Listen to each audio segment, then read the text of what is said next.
Hello and welcome to Point of View Podcasts, a series of conversations from Kaufman Hall and Associates about the challenges and opportunities now facing hospitals and health systems. In our last podcast, Brian Channon, Senior Vice President at Kaufman Hall, talked about often overlooked opportunities for hospitals to reduce cost. Brian joins us now to talk about the importance of target setting when it comes to meeting those cost reduction goals. Brian, target setting may seem like an obvious point. What makes it so crucial? It's crucial because many organizations will dive into their cost reduction effort. Maybe they've done a very nice job in defining the breadth, the scope of their cost reduction effort, but we'll get into it without understanding what is it that we're looking to achieve. What are the savings we're looking to produce? What is the timeline for producing the savings? And so they'll invest resources and time without the tie back to the financial results that need to be achieved. And so there could be a lot of wasted effort, lack of focus on where the greatest payback is going to take place. So the target setting becomes the true critical path of a cost reduction effort. It's the basis for accountability to be established and strengthened. It's the basis for tracking results to understand how much we've achieved. It's the basis for the controls, the management controls we put in place. So it really becomes the number one step to achieve the success in terms of cost reduction that the organization is looking for. You lay out several strategies to improve target setting, and we'll go ahead and highlight a few of those right now. The first one has to do with making sure productivity targets and reports are aligned with financial statements. We're looking at productivity targets as a key because it is intended to be a proxy for the level of labor expenses that we have in an organization, which in many organizations can represent 50 to 60% of the total operating budget. When we look at hospital productivity reports, what we oftentimes find is that there's a disconnect between how the departments appear to be operating on a productivity basis and the level of financial performance in the organization. So an organization may have identified, for instance, the need to reduce costs by $20 million, let's say. When you look at the productivity reports, it appears as though all the departments are running optimally. And there's many factors that may be contributing to this apparent disconnect between what a management report says on a productivity level and how the organization is operating on a financial basis. So it's important to begin to drill down and understand what is the source of that disconnect and how can we begin to align our productivity targets so that when we achieve them, we can be confident that there's a positive relationship to the improved financial performance that we're expecting.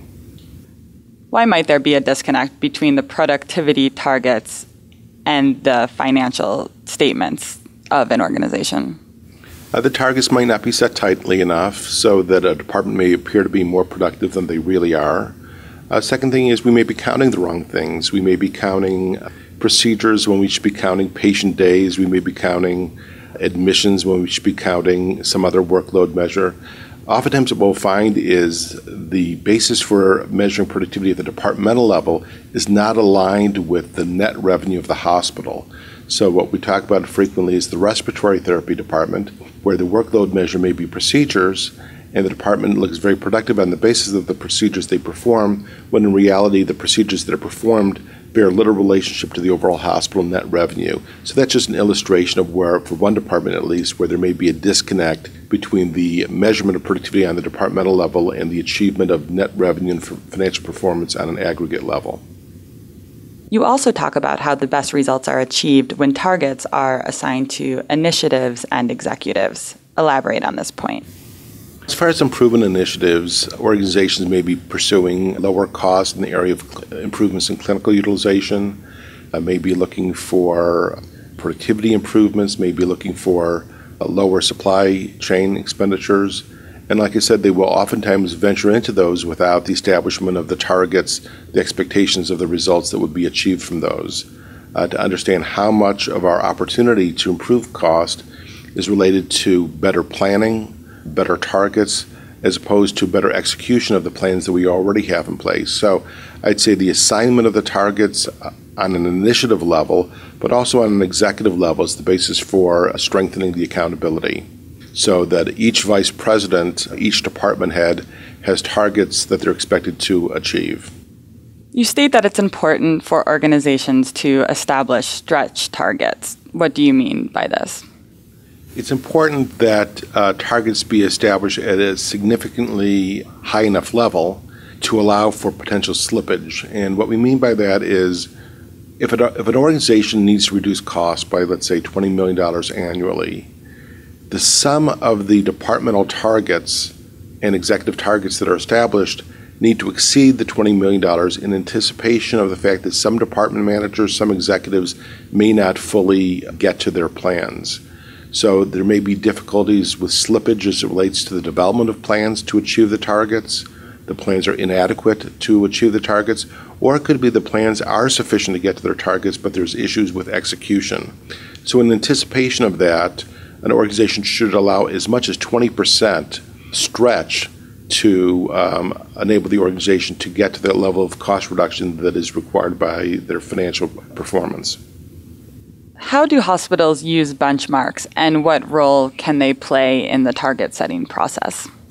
Many hospitals use benchmarks just for informational purposes to see how they're positioned relative to the industry along the lines of a myriad of different indicators. It can be measures of efficiency, it could be quality measures. Some organizations are just kind of curious. How do we compare to other organizations?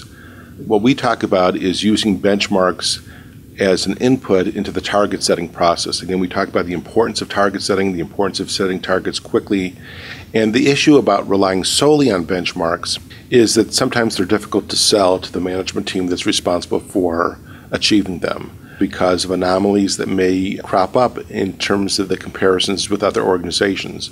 So what we do is we view the external benchmarks in combination with budgetary performance of the organization, financial needs of the organization, and how they've compared to themselves over time, take all those considerations together as a basis for establishing targets. So benchmarks, again, are an input, can be directional, but look at other factors as a basis for hardwiring those benchmarks into the target setting process. One point you make related to target setting and benchmarks is triangulation. What is triangulation? If you view it as a triangle with 3 points on it, it's the notion of trying to build a compelling argument for change by looking at the opportunities that present themselves based on at least 3 points of reference, at least 3 levels of analyses. One can be looking at how we compare relative to our benchmarks. We can look at that on an organizational basis as well as on a department-by-department basis. So the opportunities to reduce costs by $2 million in this department. Another way of looking at it is to look at it on a budgetary basis. If we only achieved the budget that's already been established, we get a long way towards achieving the benchmark opportunity.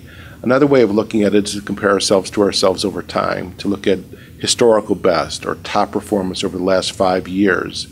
So by building these points of the triangle, we can begin to arm ourselves with the data that can be very effective in building a more compelling argument for the changes that are required, rather than relying solely on one point of reference. Your final point has to do with an unwillingness to set targets. Where does this unwillingness come from? It comes from a level of discomfort sometimes that managers or executives may have in holding their people accountable. We may identify an area of opportunity. It may be based on benchmarks. We feel that there's an opportunity for us to improve performance in the labor and delivery department, and the directive may be, go ahead and establish a plan to improve performance. It's just very difficult for the department head to develop a meaningful plan absent the understanding of what the expectations are as far as the targets, the results that need to be achieved. So you end up spinning your wheels a lot and investing a lot of resources and time towards improvements without the associated accountability that's required. That was Brian Channon, Senior Vice President at Kaufman Hall & Associates. To hear more in this series, Point of View podcast, visit us online at www.kaufmanhall.com.